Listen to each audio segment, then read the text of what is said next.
E o título dessa mensagem é O Poder Extraordinário da Fé. O que a fé pode fazer? Êxodo capítulo 2, versículo 1 ao 10. Diz assim: certo homem da tribo de Levi foi tomar por esposa uma descendente também de Levi, a qual concebeu e deu à luz um menino. Vendo que era bonito e saudável, escondeu-o por 3 meses. E como não pudesse mais ocultá-lo, tomou um cesto de papiro, calafetou com betume e piche, colocou dentro seu filho e soltou o cesto entre os juncos, à beira do rio. De longe, uma das irmãs do menino observava o que ia acontecer. Entre mentes, eis que a filha do faraó desceu para se lavar no rio, enquanto suas criadas andavam à beira do rio. Ela percebeu o cesto entre os juncos e mandou uma de suas servas apanhá-lo. Abrindo-o, viu a criança. Era um lindo menino e chorava. Enternecida, declarou: é filho dos hebreus. Então a irmã do bebê aproximou-se e sugeriu à filha do faraó: queres que eu vá e te chame uma mulher dos hebreus que possa criar essa criança? A filha do faraó prontamente respondeu: sim, vai. Partiu, pois, a jovem e chamou a própria mãe da criança. Então a filha do faraó orientou-a: leva este menino, amamenta-o para mim, e eu te darei a tua paga. A hebreia imediatamente abraçou o bebê e o criou. Quando o menino cresceu, ela o entregou à filha do faraó, a qual o adotou e lhe pôs o nome de Moisés, justificando: eu o tirei das águas. Pai, no nome de Jesus, pedimos a tua bênção sobre a tua palavra, que o teu Espírito Santo fale e ministre aos nossos corações nessa noite. Que cada vida aqui esteja cativa ao conhecimento de Cristo. Que haja salvação, iluminação, edificação da tua igreja, Senhor. E que o teu nome seja glorificado. Repreendemos toda ação maligna contra este culto, contra a tua palavra, para que ela seja, Senhor, explanada sem interrupção e sem impedimento, para a glória do teu nome, em nome de Jesus. Amém. Amém. É natural do ser humano amar aquilo que lhe dá conforto e rejeitar aquilo que lhe causa sofrimento. Nenhuma pessoa em sã consciência vai gostar de ficar sofrendo desnecessariamente. Nós tendemos ao conforto. Muitas vezes, por exemplo, quando você está nesse ambiente aqui, e se o ar-condicionado não estiver gelando a contento, e se você veio preparada, as mulheres especialmente, o que é que elas fazem? Elas tiram da bolsa um abanador e ficam se abanando, porque a gente está sempre procurando o conforto para o nosso corpo. Por conta disso, nós temos uma tendência natural, inata, de nos apegarmos a situações, pessoas e objetos que nos dão uma sensação de bem-estar, e em psicologia nós chamamos isso de gratificação. Ou seja, quando a pessoa ela está passando por uma situação, um momento da vida em que ela se sente bem, ela se sente confortável, então ela se sente gratificada. E quando ela, porventura, está numa situação que não seja assim, ela sempre procura voltar para aquela fase em que ela era gratificada, aquele momento. É por isso que existe aquele saudosismo natural, que a pessoa diz assim: no meu tempo, quando eu era criança, quando eu era jovem. Alguém já ouviu essa expressão? No meu tempo é que era bom. Ou seja, ela está remetendo a uma fase da vida em que as coisas eram boas para ela e que hoje já não estão tão boas, e então ela fica com aquele saudosismo de sempre querer voltar ao passado. Isso é normal e natural. E nós também temos uma tendência a rejeitar situações, pessoas ou objetos que nos causem desconfortos, que em psicologia nós chamamos isso de mecanismos de defesa. Ou seja, quando algo que não é favorável, quando algo que nos incomoda, que está causando desconforto, que nos está causando sofrimento, nós temos a tendência de adotarmos mecanismos para nos defender, para proteger o nosso eu, o nosso ego. Isso é natural na vida do ser humano. Aqui na história que nós lemos, o povo de Israel estava vivendo no Egito. Vocês lembram da história? Eu já falei aqui, mas vou só recapitular rapidamente. O povo de Israel fora preservado da extinção por meio da vida de José. José se tornou a segunda pessoa mais importante no Egito, e como governador do Egito, havia uma grande fome na terra. Ele mandou buscar a sua família, Jacó, seus irmãos e toda a sua família, e se estabeleceram no Egito. E ali eles tiveram espaço para morar, para cultivar a terra, para criar os seus animais. E o povo sobreviveu e prosperou e se multiplicou. Passado um tempo, surgiu um outro faraó. Esse novo faraó, ele ou não gostava de história, ou então não queria saber do passado, e ele não considerou todo o benefício que José proporcionou ao Egito na sua época.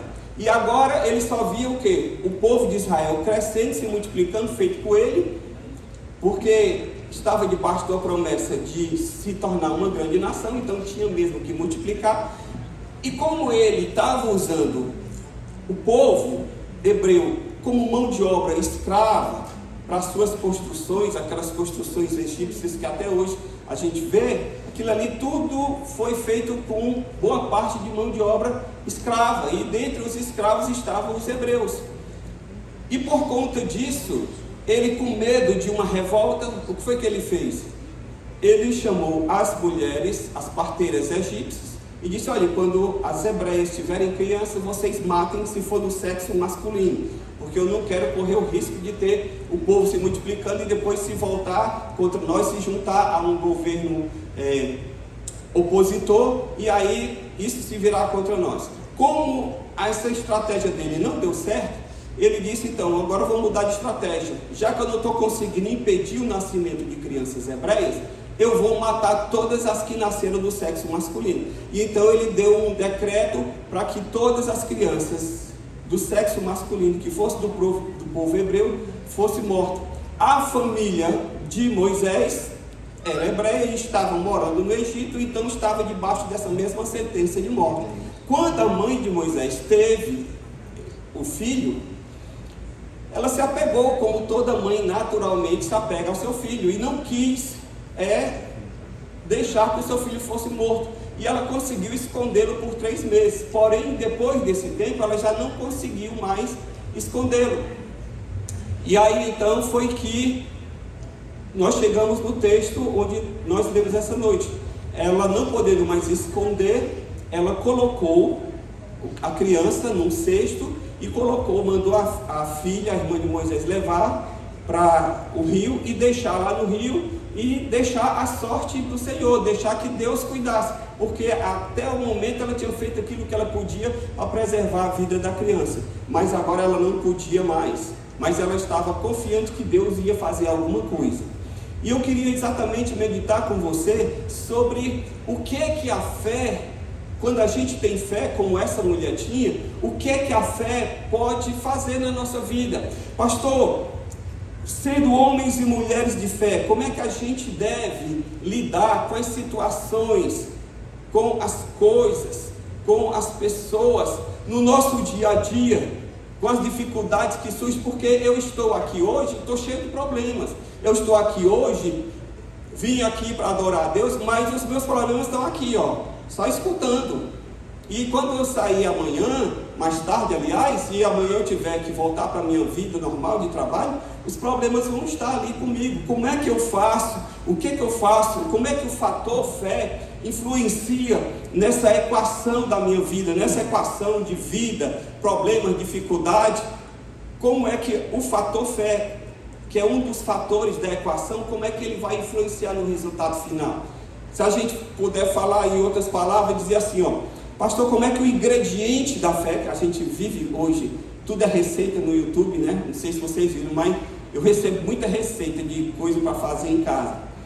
E aí, minha mulher, por exemplo, de domingo, ela faz almoço lá em casa. É o único dia em que ela cozinha, que os nossos filhos vão para lá, genro e nora, e aí a gente tem um almoço em família. Aí quando ela sai daqui do culto, aí ela já olha no YouTube uma receita, e aí ela chega em casa, ela reproduz e a gente almoça de acordo com aquela receita lá do YouTube. Então, já que a gente vive num tempo de receitas, e a receita leva ingredientes, e a pergunta é, pastor, como é que o ingrediente da fé, ele altera o sabor final no programa da minha vida de Masterchef? Como é que eu, como Masterchef da minha vida, posso usar o ingrediente da fé nessa receita de forma que eu possa ter um bom produto ao final? E é sobre isso que eu queria falar com você nessa noite, amém? Primeira coisa, o poder extraordinário da fé, ele faz a gente amar cada coisa e cada pessoa na nossa vida na medida certa, não deixando que essa coisa ou pessoa tome o lugar de Deus. Eu vou repetir. A fé nos faz amar cada coisa em nossa vida na medida certa, não deixando que nessa coisa ou essa pessoa tome o lugar que é devido a Deus na nossa vida. Olha o que é que diz o texto. Acompanhe comigo Êxodo 2:10. Diz: quando o menino cresceu, ela o entregou à filha do faraó. Ou seja, a mãe de Moisés amava a criança como toda mãe ama seu filho.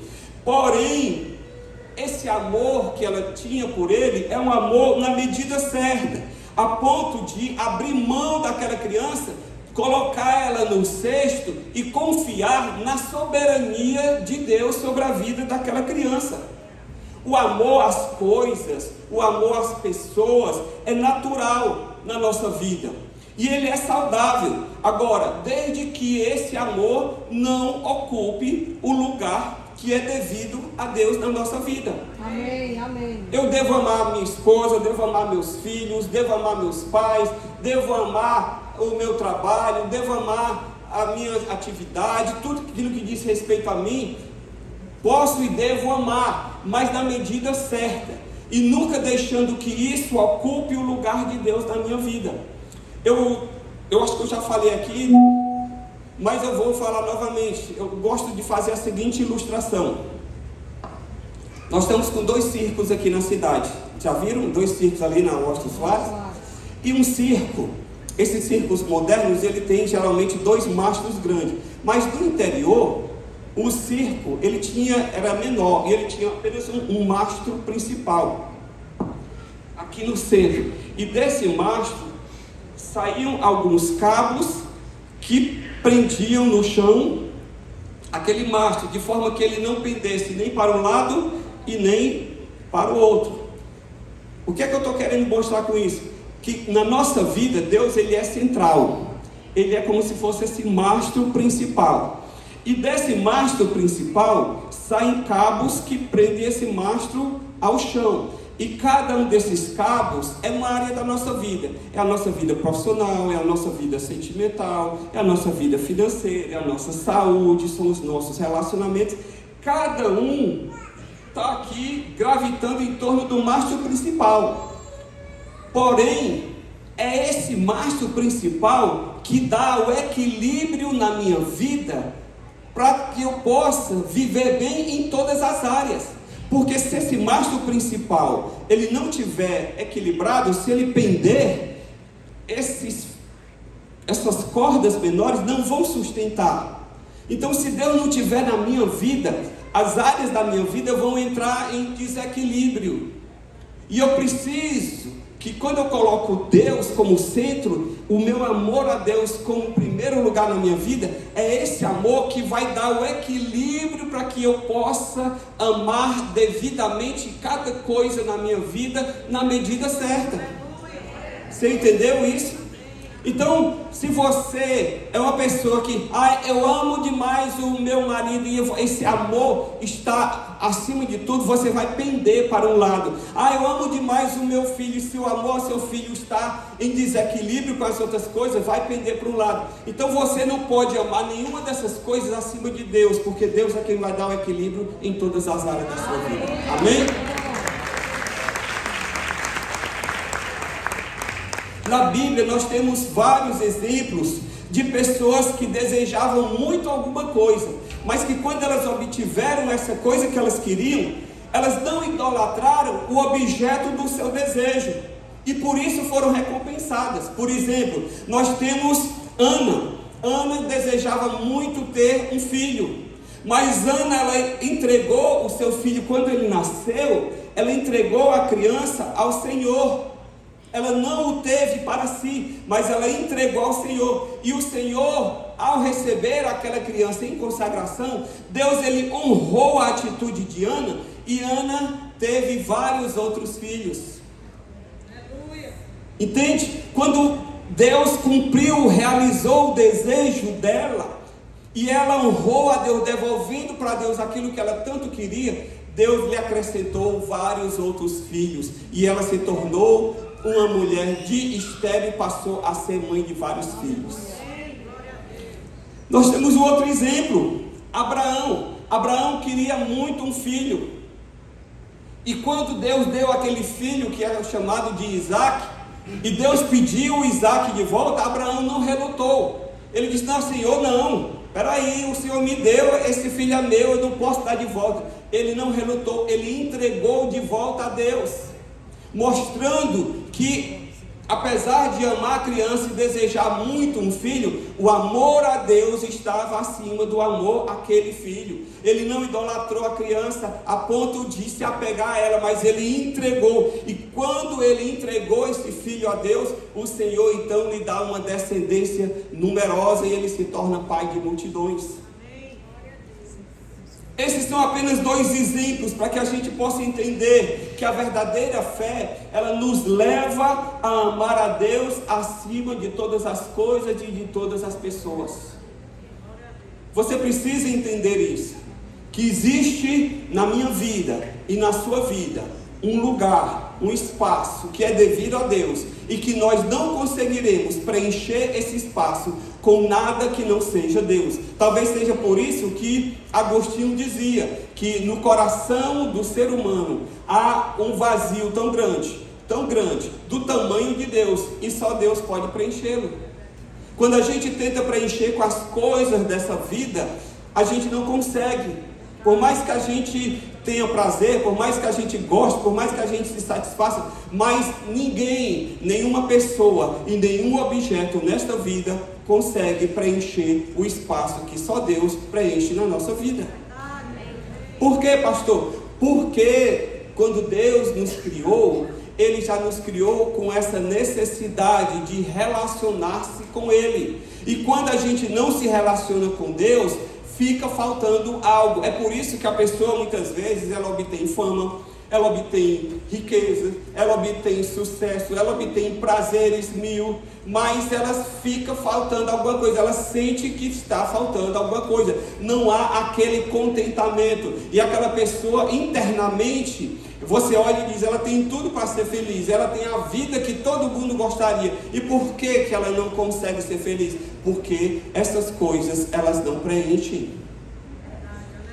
Lembra-se daquela parábola que Jesus contou, que um homem que fez uma grande plantação e teve uma safra recorde, a ponto dele ter que fazer mais celeiros para guardar a sua safra. E quando ele fez aqueles celeiros, ele foi visitar e olhar e disse, olha, agora eu tenho aqui abundância para muitos anos, agora minha alma, descansa, regala-te, porque tu tens provisão para muitos anos. E o Senhor disse, louco, hoje mesmo te pedirão a tua alma, e o que tens preparado, para que será? Ou seja, os bens, eles não preenchem a nossa vida, porque um bem, ele pode trazer conforto. Se você tem dinheiro, você pode ter uma boa casa, você pode ter um bom carro, você pode comer as melhores comidas, você pode viajar, você pode fazer muitas coisas que o dinheiro pode te proporcionar, mas todas essas coisas, elas preenchem uma necessidade do nosso corpo. Parte. Eu estou com calor, ligo o ar-condicionado. Eu estou com calor, vou ali tomar um banho gelado. Eu quero tomar um banhozinho ali nas águas do Caribe, pego o avião e vou ali para o Caribe. Tem gente que faz. Eu soube de um caso de um homem que um dia ele viajou e ele comeu um churrasco lá nos Estados Unidos, e ele era dono de uma equipe da Fórmula 1. E ele disse: rapaz, que carne boa, que carne maravilhosa. Onde é que essa carne é produzida? E aí ele foi até a fazenda do homem que criava o gado e produzia a carne. E ele disse: olha, eu quero comprar essa sua fazenda. O homem disse: não, mas ela não está vendo. Ele disse: mas eu quero comprar e você vai continuar aqui na fazenda. Mas eu quero comprar essa fazenda. E ele comprou. Só para poder, ele mora lá na Europa, quando ele queria comer um churrasco, aí sabe o que é que ele fazia? Mandava o jatinho dele buscar lá nos Estados Unidos a carne bem fresquinha, na fazenda que ele comprou, só para poder ele comer aquele churrasco daquela carne que ele tinha gostado tanto. É muito coisa, né? Às vezes a gente fica assim, é coisa que parece coisa de filme, mas é verdade. Mas isso preenche parte, dá um conforto, mas isso não preenche o vazio do ser humano. Aleluia. O sentido existencial, por que eu estou aqui, o que eu estou fazendo nessa vida, o que eu estou fazendo nesse mundo, não preenche, só Deus pode preencher. Você pode ter seus filhos, você pode amar seus filhos, mas a Bíblia Sagrada nos diz que em primeiro lugar, busca o reino de Deus e a sua justiça, e todas essas coisas vos serão acrescentadas. Aleluia. Quando você tem a Deus, amém?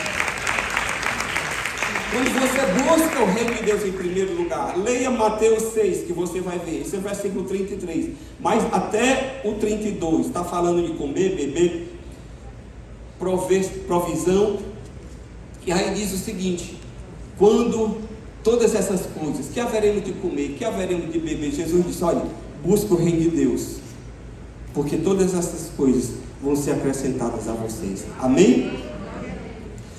Segundo, o poder extraordinário da fé, ele nos faz ver que nós somos apenas mordomos das bênçãos de Deus, as quais não devem ficar restritas a nós. Você, quando tem fé e você recebe as bênçãos de Deus, você recebe como um mordomo que você é. Mas essa bênção, quando ela chegar até você, ela não pode e não deve ficar restrita a você. A mãe de Moisés, aqui no versículo 10, o texto diz que ela entregou o filho, ela deu a criança. Sabe uma coisa que me chama a atenção nesse texto? É a diferença que existe entre a atitude da filha de Faraó e da mãe de Moisés. Olha o que é que a filha de Faraó disse no versículo 9: ei, acha uma mulher e amamenta essa criança para mim. Amamenta, cria essa criança, cria para quem? Para mim. No versículo 9, olha o que a mãe de Moisés no versículo 10 diz: que o menino cresceu e ela o entregou à filha de Faraó. Enquanto que a filha de Faraó queria uma criança para ela, a mãe de Moisés, que era a legítima mãe da criança, entregou a criança. São duas atitudes, irmãos, que mostram a diferença entre uma pessoa que tem fé em Deus e uma pessoa que não tem fé. Enquanto que a filha de Faraó queria a criança para satisfazer o seu instinto materno, a mãe de Moisés queria que aquela criança cumprisse o propósito de Deus para a sua vida. Ela queria apenas que ele vivesse e deixasse nas mãos de Deus, para que o Senhor desse o destino e o futuro que ele tinha para a vida da criança. Você e eu, como pais e mães que nós somos, nós temos o mistério divino de criar nossos filhos, sim, mas nós criamos os nossos filhos para Deus, para que eles não sejam uma propriedade exclusiva e permanente nossa. O nosso erro muitas vezes está em que a gente acha que o filho é nosso, ele tem que fazer a nossa vontade, e aí você muitas vezes é frustrado porque você queria ter uma profissão e não teve, e aí você quer que o seu filho cumpra o seu desejo de ser aquele profissional que você não foi. Eu queria tanto ser médico, mas eu não tive condições, mas o meu filho vai ser. Eu queria tanto ser advogado, eu não tive condições, mas o meu filho vai ser. Ei, acorda aí, irmão. Deixa o seu filho ser aquilo que Deus quer que ele seja. Amém? Você é mordomo. Você é mordomo. Você não está criando filho para você. Você não é filha do Faraó que diz que cria essa criança para mim. Você é como mãe de Moisés, uma pessoa de fé, que diz: Senhor, eu criei, mas eu sei que eu sou apenas mordomo. Tudo, na verdade, é teu. Irmãos, o Senhor é que é dono de tudo. Olha o que aqui Deuteronômio 10,14 diz: eis que os céus e os céus dos céus são do Senhor, o Deus de vocês. A Ele pertence a terra e tudo que nela há. Ei, você tem aquela escritura daquele terreno? Esse terreno aqui é meu, 50 hectares. Ei, irmão, tu criou terra? A terra já existia antes de você vir ao mundo. E a terra vai continuar existindo antes de você, depois que você partir. Você é apenas um mordomo. Você tem as coisas para usufruir, mas essas coisas não vão seguir você a vida toda. Quem aqui está vestindo uma roupa quando tinha 5 anos de idade? Quem hoje está com essa proeza aí? Não vou nem 5 anos de idade. Quem aqui consegue vestir a mesma roupa que você usava antes de casar? Uma pessoa levantou a mão. Por quê? Porque o casamento engorda. Sabia? O casamento engorda. Porque você acaba sendo mais bem tratado. E aí, amém? Ô glória! Deveria ser assim, né? As coisas, elas não seguem com a gente a vida toda. Então a gente não pode se apegar. Quando você receber uma bênção, ao invés de você querer reter para você, você precisa usufruir, mas você precisa também compartilhar. Você precisa também ter um coração aberto para doar. Por quê? Porque você é apenas um mordomo. A Bíblia diz que cada um de nós prestará conta da nossa mordomia a Deus. Romanos 14:12. Cada um prestará conta de si mesmo a Deus. Pastor, como mordomo, o que é que eu preciso fazer? Já que as coisas não são propriamente minhas, o que é que eu preciso fazer se eu sou uma pessoa de fé? Primeiro, você precisa ser zeloso e fiel com aquilo que te foi confiado. O mordomo, ele não tem as coisas, ele não é o dono, mas ele cuida, ele é o administrador. É porque nós, na nossa cultura de terceiro mundo, a gente não tem mordomo, né? A gente no máximo tem um empregado doméstico, e hoje está cada vez mais difícil, porque depois que botaram empregado doméstico para assinar a carteira, FGTS, e aí todo mundo está dispensando o secretário, só tem diarista. Mas nos Estados Unidos, nós tem as famílias ricas que tem os mordomos. Tem o Charles. Ô Charles, vem cá, é o mordomo da casa. E aí o Charles é que dá conta de comprar as coisas, de abastecer a casa, de fazer tudo. O dono da casa nem se dá conta de nada, ele só faz pagar. Mas o Charles, o mordomo, é que administra. Mas as coisas não são do Charles, são do dono da casa. Você e eu somos os Charles da vida. Nós não somos dono de nada, apenas administramos. Agora, o mordomo, quando ele for chamado para prestar conta, ele tem que dar conta daquilo que ele recebeu. Você entende isso? 1 Coríntios 4:2. Ora, além disso, o que se requer dos encarregados, dos mordomos, é que cada um deles seja encontrado fiel. Então, deixa eu lhe dizer, você não vai ser cobrado pelo dom e pelo talento dos outros. Às vezes a gente quer se meter na vida das pessoas. Ei, irmão, deixa a pessoa viver a vida dela. Você não tem que controlar a vida de ninguém. Você não tem que dar conta da vida de ninguém. Às vezes na igreja a pessoa quer mandar em todo mundo. É o meu ministério, eu é que faço, é o meu grupo, é o meu GC, e não sei o que, fica nesse bachuleado grande aí, e aí fica querendo controlar. Ei, você é mordomo, você não é dono. A igreja é do Senhor. Amém?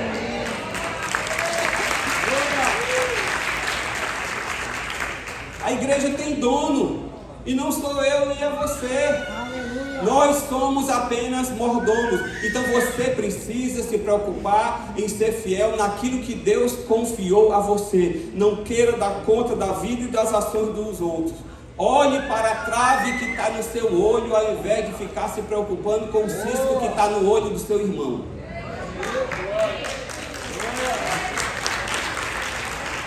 Pastor, como mordomo, o que é que eu preciso mais fazer? Eu preciso ter um coração liberal, não permitindo que a bênção recebida fique restrita somente a mim. A Bíblia diz lá em Lucas 6,38: dei e lhe será dado, boa medida, prensada, sacudida, transbordante será dada a vocês, porque com a medida que tiverem medido,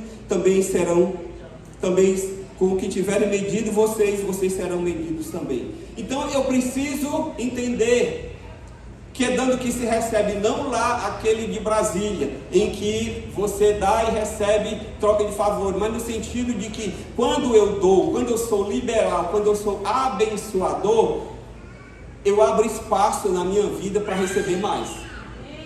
Se você está com o guarda-roupa cheio e você não tem mais onde colocar roupa, o que é que você precisa? Construir um guarda-roupa novo? Não. Esvazie o seu guarda-roupa. Faça doação. Abençoe. Por quê? Porque você vai abrir espaço para Deus mandar mais. Desse jeito. Amém? Irmãos, nós temos que entender o seguinte: os dons que Deus dá, as capacitações que Deus nos dá, elas nunca visam só a nós. Elas visam nos abençoar, sim, mas elas visam também outras pessoas, porque como parte do corpo de Cristo que nós somos pontes e não muros. Nós somos canais e não poços. Entende? Você não é um muro que a coisa chega em você e esbarra. Você é canal por meio do qual a bênção flui, abençoa você e segue. Se você olhar para cá, para esse cano, por exemplo, esse cano, ele está recebendo uma água lá no canto, mas está recebendo outra água que cai aqui, outra água que cai aqui, outra água que cai lá. Toda ela cai e ela vai fluindo por meio do cano até o seu destino final. A sua vida é mais ou menos como um cano. As bênçãos de Deus vão caindo em várias áreas da sua vida, mas como você é canal, ela passa por você, ela lhe abençoa, mas ela não para em você, ela segue adiante. Entende isso? Quando você entende isso, você vai ter um coração mais aberto para aquilo que Deus pode fazer. Então você é apenas mordomo. Aleluia. E por fim,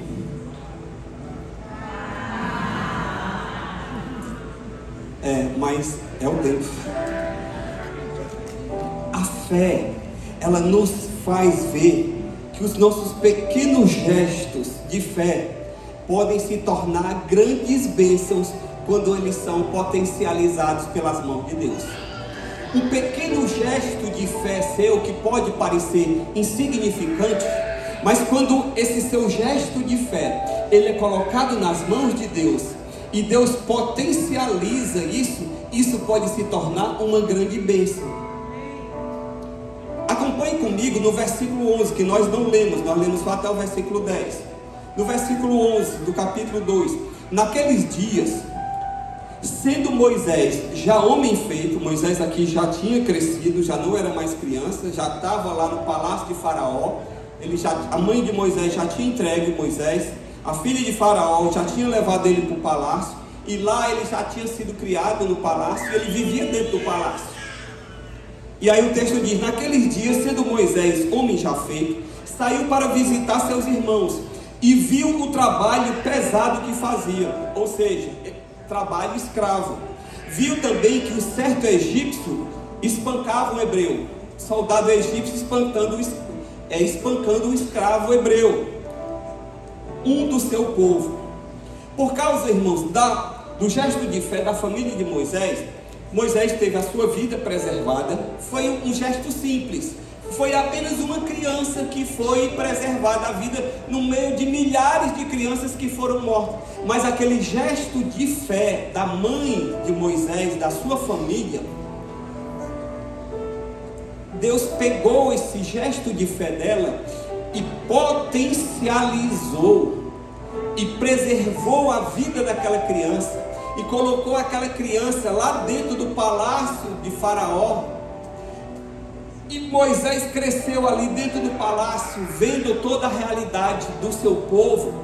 E foi por estar dentro do palácio, conhecendo a realidade, que Deus pegou depois Moisés e usou Moisés como libertador do seu povo. Um gesto simples no passado, de simplesmente preservar a vida da criança. A mãe de Moisés não sabia o que é que Deus ia fazer com a vida de Moisés. Mas ela confiava de que Deus iria cuidar da vida do seu filho. Mas ela não se apegou à criança. Ela fez a parte dela e deixou o resto com Deus.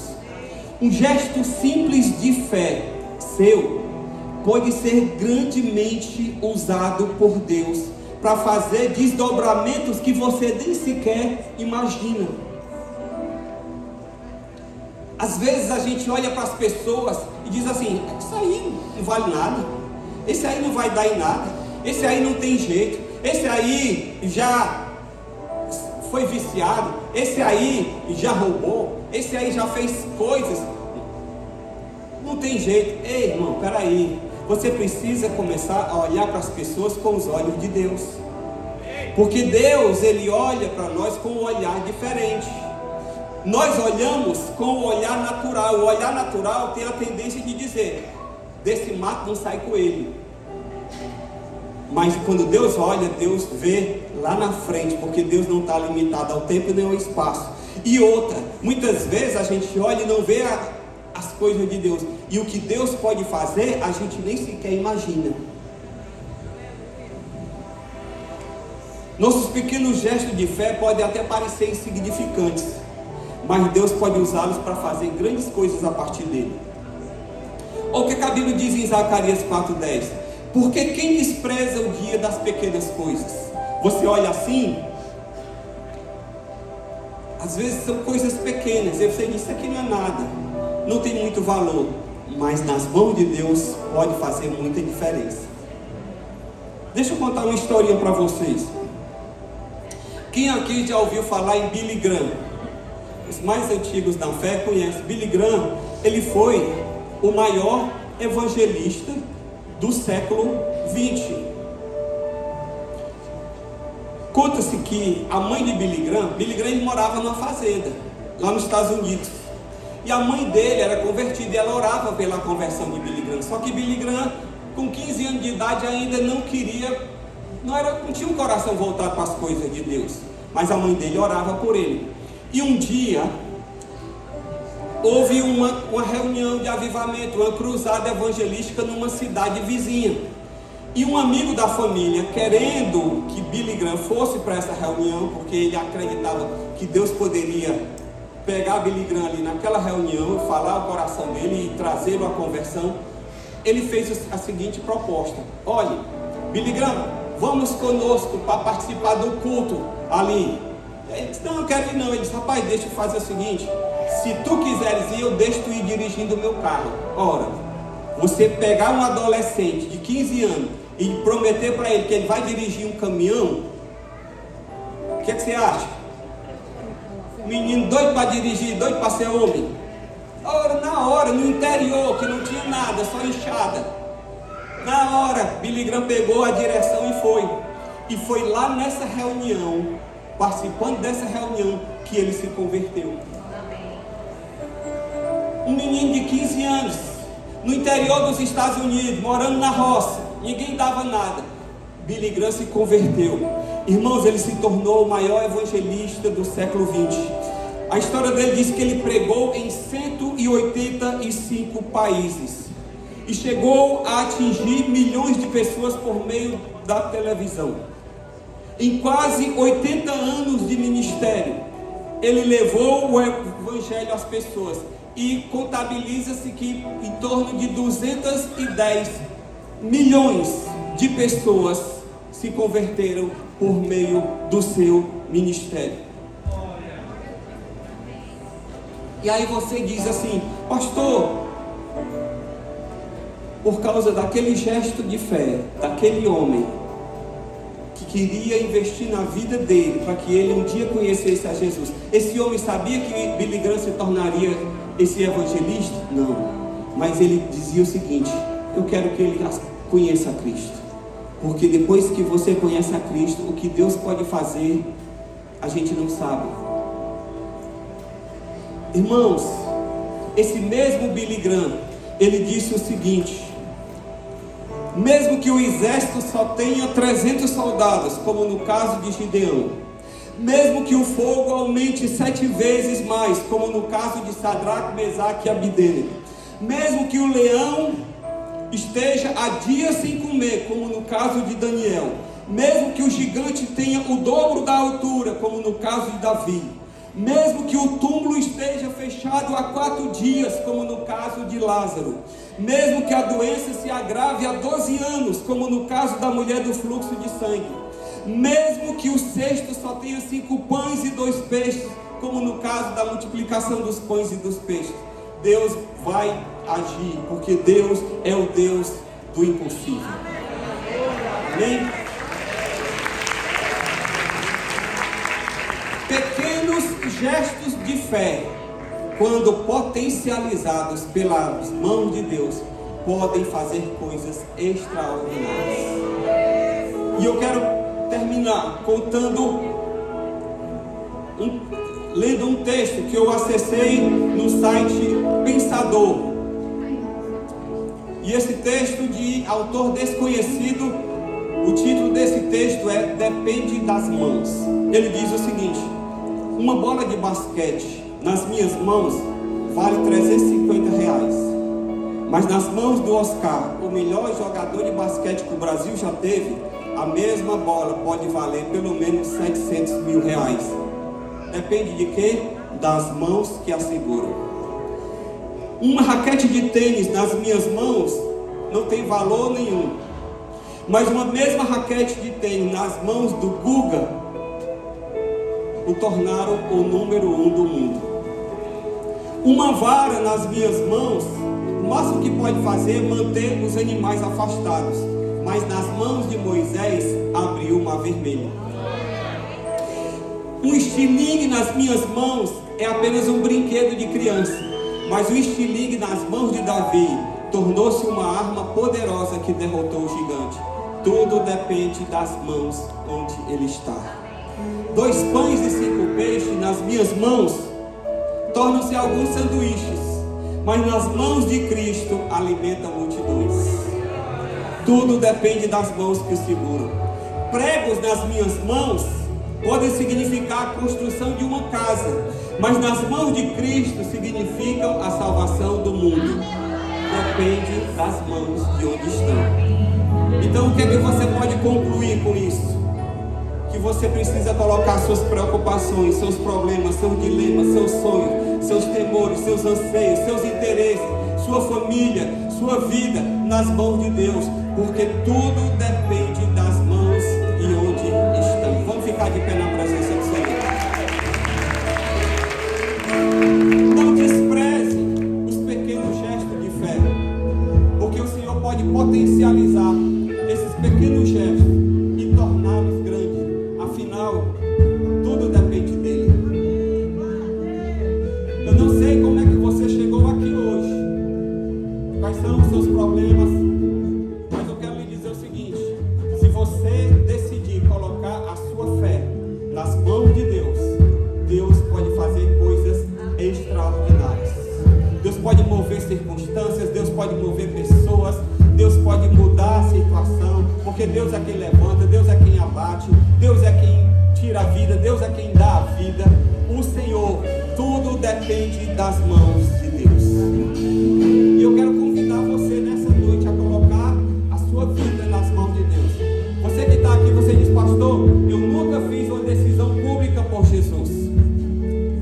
Eu nunca declarei publicamente a minha fé na pessoa de Jesus para salvação. Eu preciso de salvação. Se eu partir dessa vida hoje, eu não tenho certeza se eu vou para a eternidade com Deus.